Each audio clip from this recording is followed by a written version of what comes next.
You're listening to Careers and Cocktails, Career Talk with a Twist, hosted by expert recruiter Renee Frey. Let's get this party started.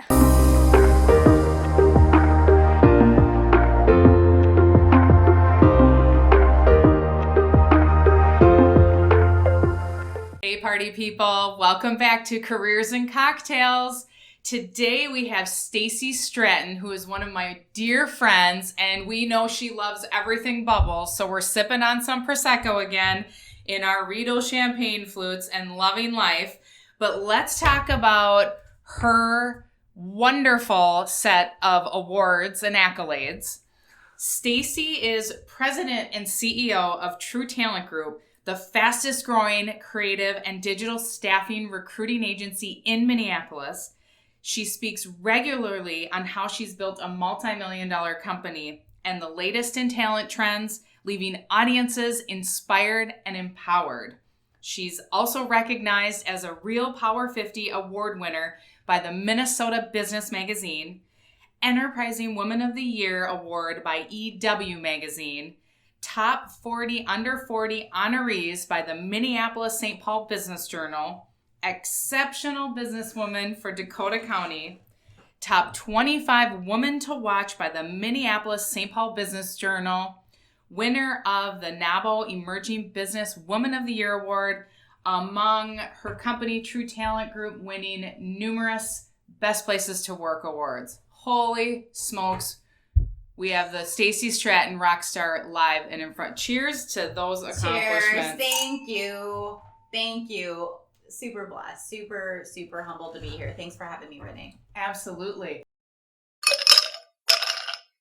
Love you. So love you too. We are going to talk about Stacey and how she started her business. So tell me, I've shared my journey in the past. Tell me, how did you decide to start True Talent Group? Yeah, great question. Thanks. I always, as a kid, was kind of infatuated by sales and making money. And my mom taught me that you need to make it on your own. So never depend on anybody else. So I was always, even like as a kid at garage sales, I was like making cable bracelets and, like selling them for 3 cents. Awesome. And, always like that. Like, how can I make money?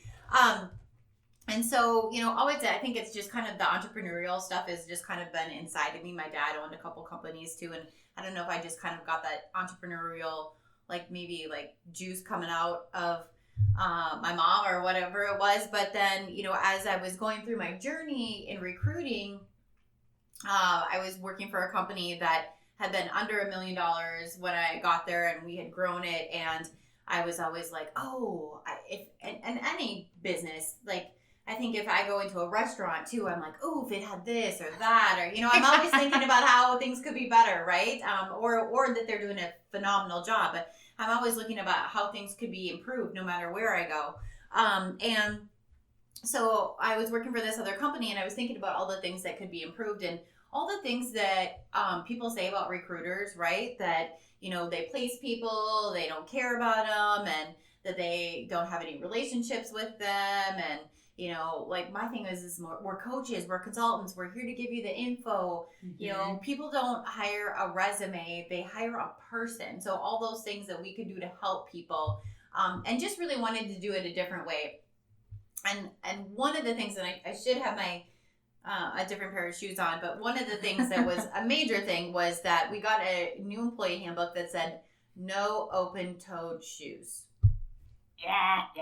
Wah. And I was like, that is one of my summer fashion look forwards to. So I was always full suit every day, head to toe. Dressed to the nines. Stacey's always dressed to the nines. Bringing in business, left and right. And I was like, and I could see if my feet weren't perfectly pedicured or if they were like gross, nasty. I could totally understand that. But I mean, that open-toe shoes or like I worked in a manufacturing facility or something like that. Right. But open-toe shoes were my one summer fashion look forward to. And that was kind of the straw that broke the sling back for me. So how did you immediately have your business plan ready to go? Like, how did you say, screw that, I want to wear open-toed shoes? Did you address it with your boss at the time, or did you just say, I'm out? You know, there was a lot of things like through that time that I was like, I'm not on board with that. And that was kind of the thing that totally kind of hit me. And Sure. so then I really started thinking about, okay, what would that look like? And started interviewing other women business owners in my staffing and recruiting side of things, but not in my niche and things like that. So just to find out like what it would even be like if I did that. But that was, I mean, the shoe thing was really hit it for me. Right. So. And I know. But it just shows like out of all the things, one thing can like really hit somebody over the edge.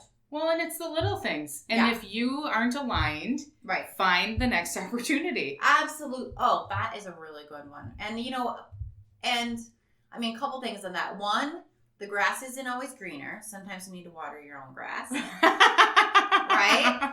And then on the other thing is I think core values, right? If you're not aligned on core values and where the company is going and things like that. And so my dream was really to take a fresh and friendly approach to recruiting, which I know you do, Renee, which I love about that, is really to be there both for the client and the talent. Yes, we're paid by the clients, but sometimes for us that means not taking a job from a client. Sometimes that means talking a client out of hiring somebody, even though we love that person because they're not right for the job. Sometimes that means talking a candidate out of taking a job, even though we make a ton of money on it. It's about really doing the right thing, knowing that when we're putting people in that job or in that opportunity, that they're going to be happy at the end of the day. And that's, I think, the stories that we live for, or just knowing that information that we had as recruiters help them get to that spot that they would be able to get to at the end of the road. True. We are true trusted advisors. We are. On both sides. We are. So I know, Stacey, you started in your basement. Yeah. Tell me, how'd you get out of the basement? Because I know you got a schwanky office in Edina now. And you've been in business for over 10 years. Yep. We just celebrated let's go back to the basement. Yeah. Well, okay, one of the cool things about recruiting is that you can start with little to nothing, right? And I honestly didn't know if I was going to make it, right? So let's just be real. Like, I'm a very positive person, but I wasn't sure. So I was like, here's the thing. I was like, well, I'm going to try it out. And if it doesn't work, I'll just go get another job. Right. So I told my husband at the time, like, give me 60 days. If it doesn't work, I'll just go get another job. Sure. So the cool thing about recruiting is that really, in those times too, all you needed was a phone and your computer. Yeah. So, I mean, the basement was not even finished off. It was concrete floor, no sheetrock, but I had like my little window and my little bath mat and my cool IKEA desk. I had to have something cool in there, right? And just started there. And it was in a time too where I had a non-compete. So I was like, okay, well, what can I do? Well, this is 2008, also not the best time to start a job, but also nowhere to go but up. So on that side of things, I was like, okay, what do people need right now? Well, they need salespeople. And as you know, I've done salespeople in the past. Huge sales background.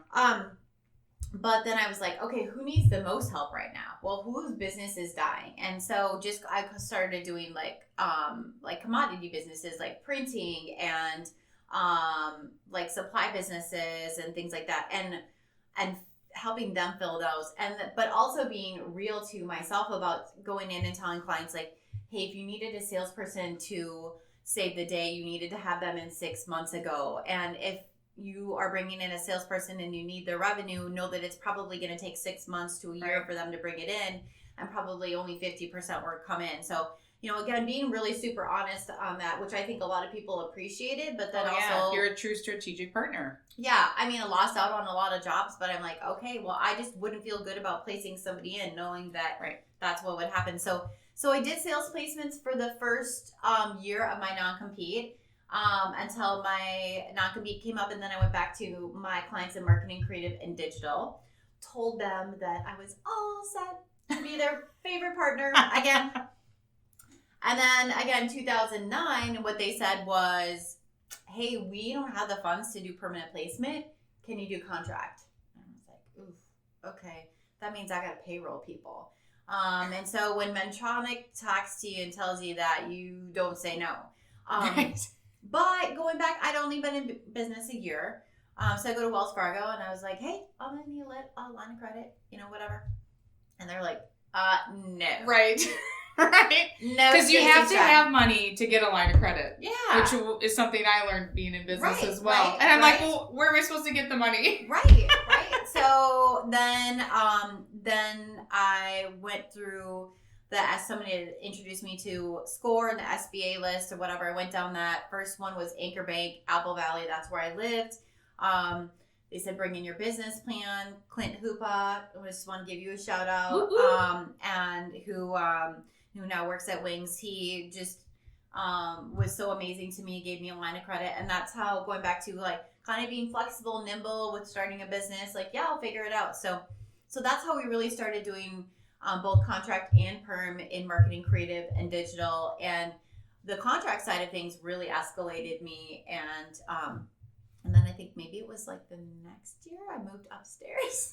Awesome. So, I mean, it's been from, the downstairs. Oh, and then I finished out the downstairs, got some carpet, got some sheetrock. I'm like, okay, all right, might have something here. Then moved upstairs, and got a new house, and then moved in. We actually, for a while, I really fought the brick and mortar side of things because I was like, we don't need to, like, flexible work environment, gig economy, things like that. We don't need to have. Yeah. But what I really did find out at the end of the day, and even if it's working in a co-working space or anything like that, you really just need that time together to bond, right? Oh, I agree. So, well, and when I was sitting in my basement and after my partner had quit, I was like, I need to hire people because I can't do this all by myself. And then I thought, well, no one's going to want to come work at my house. Right. And the younger generation really did want a spot. So that's when I got out of my basement and got an office as well. And it has been beneficial. Granted, we do have the flexibility to work anywhere in recruiting, but having that time, is critical for the team. Absolutely.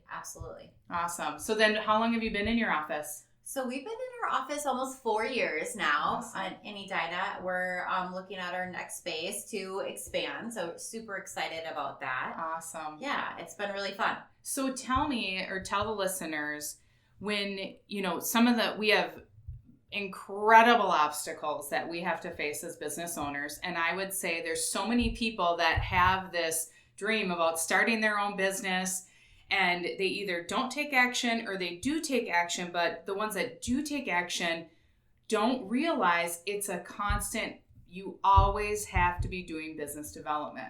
So can you share about that? Because you've got to have business coming in. So many people dream and they're like, oh, I could do consulting on the side. Or I talked to a gal earlier this week and she wanted to do admin executive roles on the side. And I was like, well, that's great that you want to do that. But keep in mind, you're going to have to constantly be hustling to get your next business coming in. So tell about the criticality of always be business development and how you keep that sustainable for your team and your growth, because you've, grown to multi-millions. Mm-hmm. It's fun. I think the biggest thing is relationships, right? Going back to people buy from people they like and trust. And it's long term, right? So, I mean, that's the thing is that always be thinking about how can you help somebody, right? So, and you never know where something is going to come from. Just the other day, I accepted a nomination to do the Lymphoma and Leukemia Woman of the Year. So I am going on with that nomination. And I'd gone to the gala last year, and a woman who sat at my table that I didn't know said, hey, I sat at your table last year. I didn't know you own True Talent Group, and I've been a fan of yours for years. Oh, let's get together. Awesome. So I would say business development is always, whether it's at the nail salon, whether you're on your boat, whether you're at the gas station, and not that you want to be that salesy person or whatever, but just being a nice person, just being able to help people out.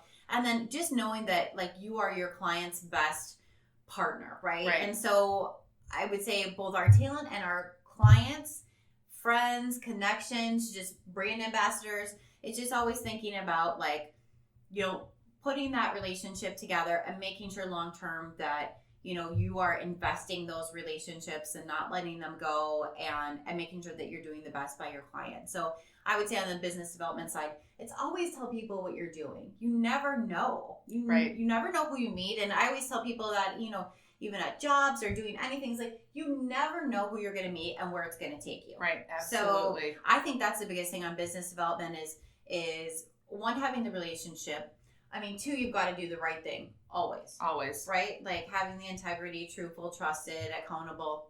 But I think, and that's how you build those relationships, right? So I think that's been our biggest thing in growing that is just those relationships. And then people come back to you time and time again when they move companies and things like that. I love that. Awesome. Or you get referrals from, oh, hey, John over at Alta gave me your number, Renee, and they're at a different company. I love it. It's the best. Yeah, and I'd say for us, over 90% of our business has been referral. Oh, absolutely. From business development. It's not like, we're out making, sending letters, giving, making phone calls, things like that. It's been referral. So I feel absolutely blessed too. Yeah. Isn't it a statistic 80% of your business always comes from your existing business? Absolutely. Yeah. Absolutely. So foster make sure you're doing it right. Yeah, foster those relationships. And for those of you thinking about starting a business, the relationships that you are building with your colleagues and vendors that you interact with on a daily basis can then eventually become your clients or offer advice. And I would say as a small business owner, I've had to have a support group around me because I don't have a board of directors. So we get together monthly. There's 12 of us small business owners, and we talk about successes, wins, and then challenges we're facing. And it's so crazy to realize here I'm thinking, oh, I'm just this little business, but yet we all encounter the same challenges with small business ownership.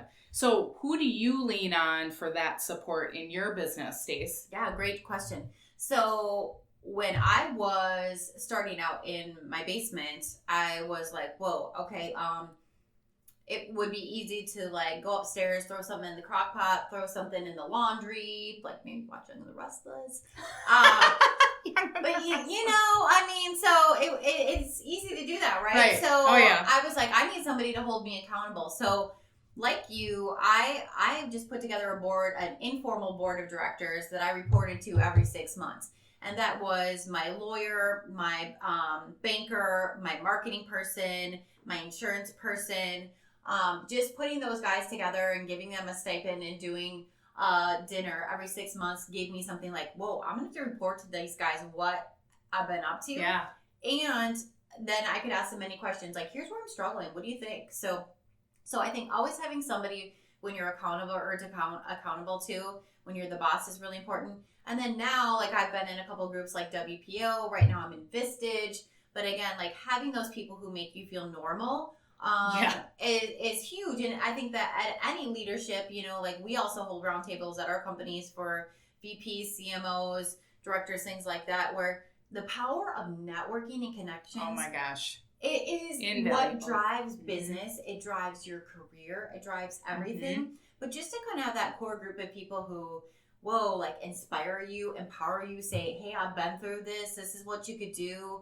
You're okay. You're normal. Like everybody goes through this, and you're like, oh, thank God. Right. So I think just having that, whether it's friends, whether it's an informal board, whether it's a board, whether it's some kind of mastermind group or any kind of group that is in the Twin Cities is just so important. Absolutely. It's been a huge success for me. Going back to networking, networking is the number one way to find your next job. So always lean on the people in your network because they are invaluable and everyone wants to help people. Yeah, it's who you know, right? It's all who you know. All who you know. Sometimes, think about how did they get that job? Well, they know so-and-so. Right. Right? And it's never the person with the kick-ass credentials on their resume. It's who interviews the best that gets the job. So make sure you sharpen up your interviewing skills and become, the best, almost expert interviewer that you can be to land that job, because those are two, I think, things that people disregard. And it's the honest to God truth coming from two recruiters who have been in the industry for over 17 years. Right. Always be networking, use your network, and kick ass in the interview, because then you'll land the job. It's not about everything that's on your resume. Yeah, I think, again, going back to people don't hire resumes. They hire people. Right. And I think even going back to your thing, one of the advice that I usually give people too is in interviewing is voicemail yourself with your responses to the questions and listen to yourself on that voicemail. Would you hire that person? Awesome suggestion. Think of that. Would you hire them? And a lot of people are like, oh, I don't know if I have that qualification. Listen, It's about being nimble, flexible, willing to learn it, you know, things like that. So exactly. So, and being positive, like, people hire people that are excited about the job. Yep. And who've done their research. Yeah. If you walk into Amazon and they ask you, why do you want to come work for Amazon, and you haven't done your homework, next candidate, please. Yeah. They might not even finish the interviews, actually. Yeah. I mean, at that point, too, I would probably, just say, once you've done your research, come back. Right. I had someone that I was interviewing for my team so I sent two articles, the good about recruiting and the ugly about recruiting. Yeah. And I send those, and then they're expected to read them and then come back for the next interview. We discuss the articles first, and then I go into further questioning. And one gal, and I really liked her a lot, super great personality, was in retail management, which aligns really well to recruiting because you just have to love people. Right. And she sat down, and the first question I asked was, what did you think of those articles? And I could see some hesitation in her body language.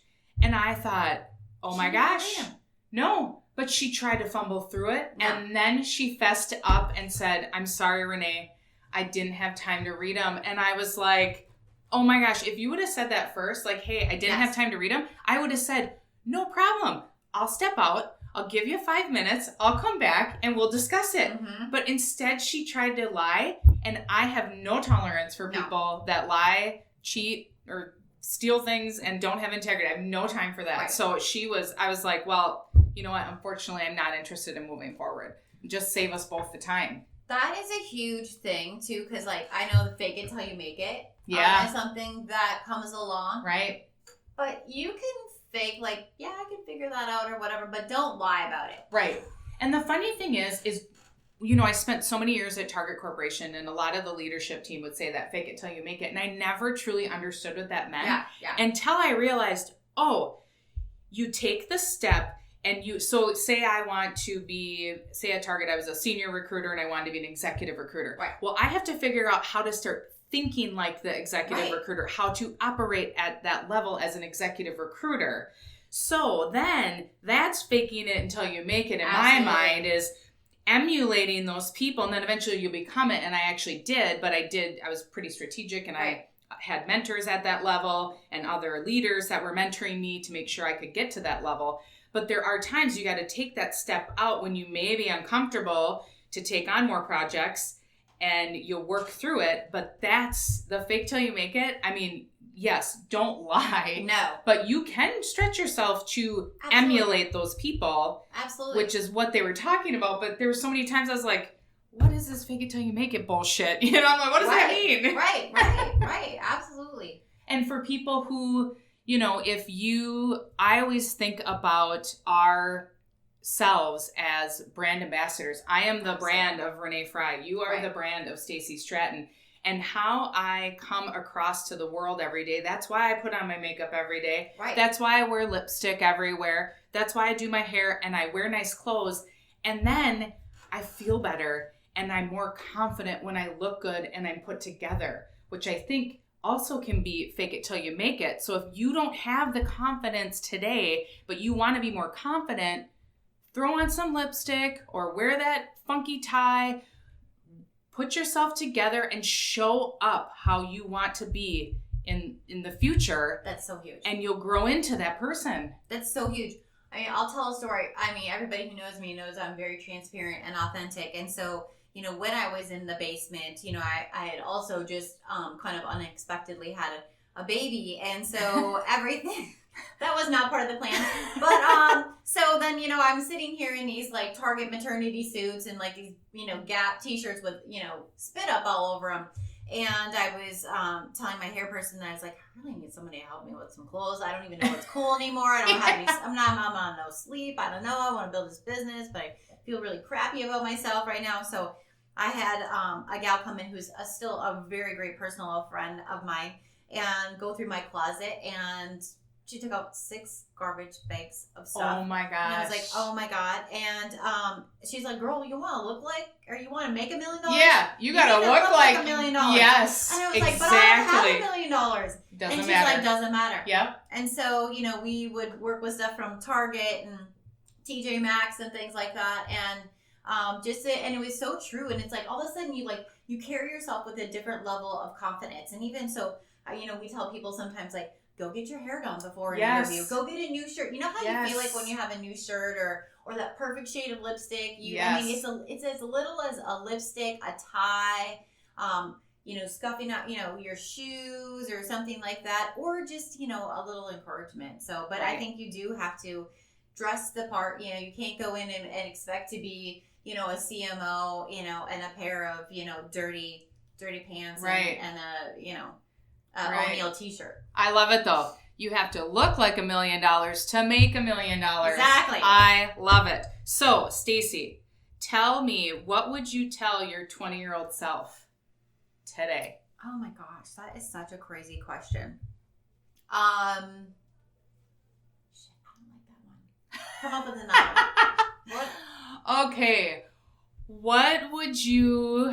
What's your biggest piece of advice you can share today for our listeners who may be struggling in their current roles, they're unhappy in their jobs, or for hiring leaders who are struggling to find talent in this super competitive employment market? Renee, that's a lot of questions. Okay. Pick one. Let's drink. Yeah. More Prosecco. I would say my biggest piece of advice, right, is that, we're sitting here doing this podcast, right, with our boss lady t-shirts on. Stacey gave me this shirt, by the way. We match. We do. I love it. But it's not easy. So, sometimes life looks like a Christmas card or a glass of Prosecco. But I'll say that one of the things is like, there is it's a roller coaster. There's tears. There's fear every day. I would say my biggest thing of advice is like fear, right? Whether it's your job or your life or whatever, it can mean two things. It could be fear everything and run, or face everything and rise. And by the way, have a pity party about yourself. I've had many pity parties for like haven't we all? About a couple minutes about things. It's like, well, that sucks. But now, what are we going to do about it, right? So I would say the biggest thing is to keep a positive attitude. Know the great things are coming in your life, and what you think about, you bring about. So that's 100% true. And I've gone through so many mindset things and cleared the noise. It took me like 3 years to stop having the negative voices, but it does work. We can talk about that in another episode. I love what you have in your office. Expect miracles. Yeah, every day. Expect miracles every day. But I want you to repeat those two phrases because those are invaluable for our listeners. The fear? Yep. Okay, so it can mean two things, right? It can mean fear everything and run. And just run away, right? Or don't do that. Don't do that. It's easy to do, right? And maybe do that for like 5 minutes and run for a cocktail and then come back. But face everything and rise and be like, going back to, that sucked. And okay, but what am I going to do about it, right? So moving forward, like, what can I focus on? The positive. What can I do? What's in my control? Absolutely. And just doing that. I love it. Well, thank you for being on my wonderful show. I love you dearly. Rockstar Stacey Stratton of True Talent Group. If you enjoyed this video, be sure to like, subscribe, and click the bell so you don't miss an update. Cheers! Cheers!